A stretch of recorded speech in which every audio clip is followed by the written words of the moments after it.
This video is brought to you by Ridge Wallet, a slim front pocket wallet available in carbon fiber and titanium. With more than 250,000 sold, a lifetime guarantee and free shipping, get 10% off with the code GOLDFISH at ridgewallet.com.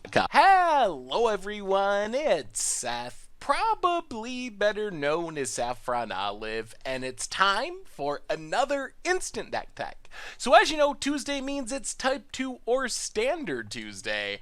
And today's deck is not only one of my favorite archetypes, but it is incredibly cheap. So this is Mono Blue Winds, kind of an updated for Dominaria version of the Favorable Winds deck for Standard. And as you can see, $29, $29 in paper, 11 tickets on Magic Online. Not only cheap, but it actually 5-0'd a competitive league. So cheap and also at least somewhat competitive, because a 5-0 is not all that easy. I can tell you from experience. So the deck must be at least a little good if it could 5-0 a league. It comes to us from Nebraska Brandon, who took it to that 5-0 finish. So congrats to Nebraska Brandon on a really sweet, really cheap deck. A quick reminder before we break down Mono Blue Winds for Dominaria Standard.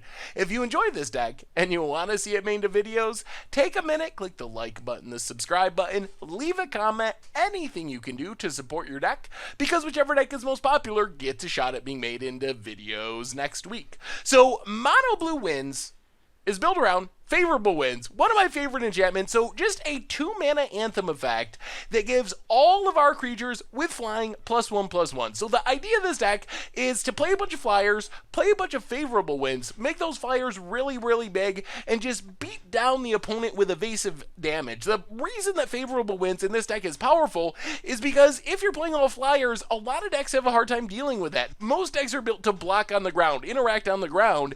So the fact that all of your creatures are unblockable in a reasonable amount of matchups, or at least mostly unblockable, some decks have a few flyers here or there, means it's really easy for you to win the race. If your opponent's trying to block your stuff, they're just not going to be able to do that. So what are we pumping with our Favorable Winds? And the biggest new addition from Dominaria is Tempest Djinn. So Tempest Djinn, it takes a lot of work to build around. It's a 3-mana 0/4, triple blue mana cost, so you gotta be basically not only mono blue, but not playing many colorless lands to make it work. It has flying, and it gets +1/+0 for each basic island you control. So this deck, 100% islands, which means when it comes down on turn 3, hopefully it's gonna be a 3/4 with flying. If we played Favorable Winds the turn before, it's gonna be even bigger, being a 4/5, and then it just scales throughout the game, where it's eventually gonna be 6 power, 7 power, 8 power, which is just a massive threat in the air to close out the game super quickly. Otherwise, we have a couple of disruptive countering flyers. So Siren Stormtamer comes down on turn 1, the turn before our Favorable Winds, starts beating down if we have winds on turn 2. It's hitting for 2 in the air, kind of the blue flying Goblin Guide. And then in the late game, we can use it to counter a Settle the Wreckage, or even just a targeted removal at our Tempest Djinn, or another one of our big flyers.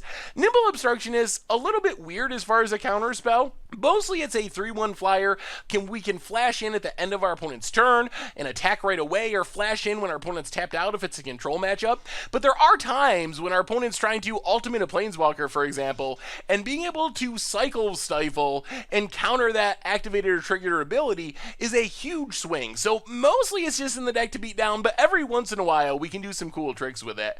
Otherwise, in the 2-drop slot, Workite Marauder just gives us a way to keep attacking even if our opponent has a flying blocker. So let's say our opponent has maybe a Lyra Dawnbringer or a Glorybringer or Rekindling Phoenix, this number of flyers that actually do see play in the format. We can swing with our entire team. When Workite Marauder attacks, we just target that flyer with its ability, make it a 0/1 with no abilities until end of turn, which means it can't block us. So it kind of makes our team even more unblockable if our opponent has some flying defenses.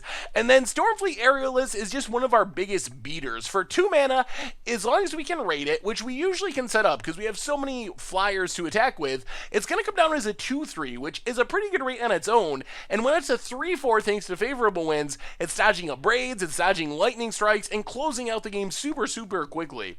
Otherwise, kind of at the top end of our curve, we just have a couple of Dreamcaller Sirens. We do have a few pirates in our deck. We're not straight up pirate tribal, but we have Siren Stormtamer, we have Workite Marauder, so we have a handful of pirates in there. And then Dreamcaller Siren kind of works like Workite Marauder, where it flashes flashes in, taps down a couple of blockers, and then ends up being a pretty big clock in the air as well. So just another way to make sure we can keep attacking.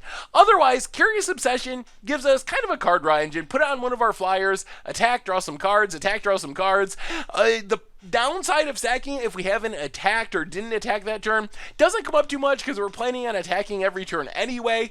It looks a little bit weird. It is able to be blown out by targeted removal in some scenarios. Not sure if it's better than Chart a Course or something, but it's nice to have a way to keep refilling our hand and pumping our flyers a little bit more as well.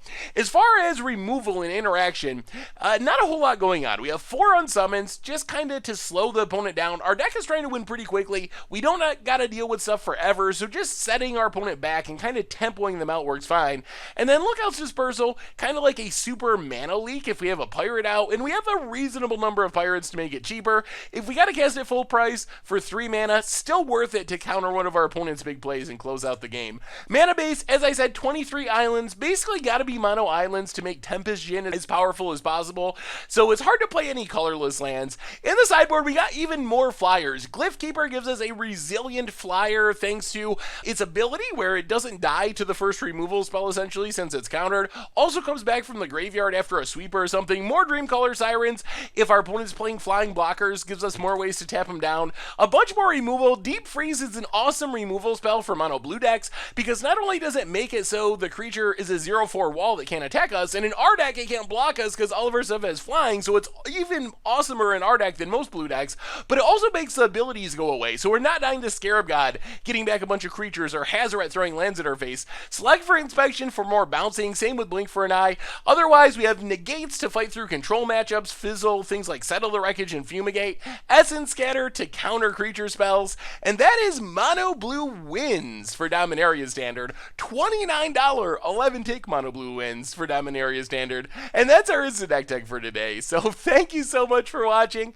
I hope you enjoyed the video, and I will talk to you soon. Thanks for watching the video. If you enjoyed it, help us out by clicking that like button down below. And to keep up on all the latest and greatest, click that subscribe button. And don't forget to hit that bell icon to get alerts whenever we have new videos. And if you want to, check out some of our other sweet videos here and here.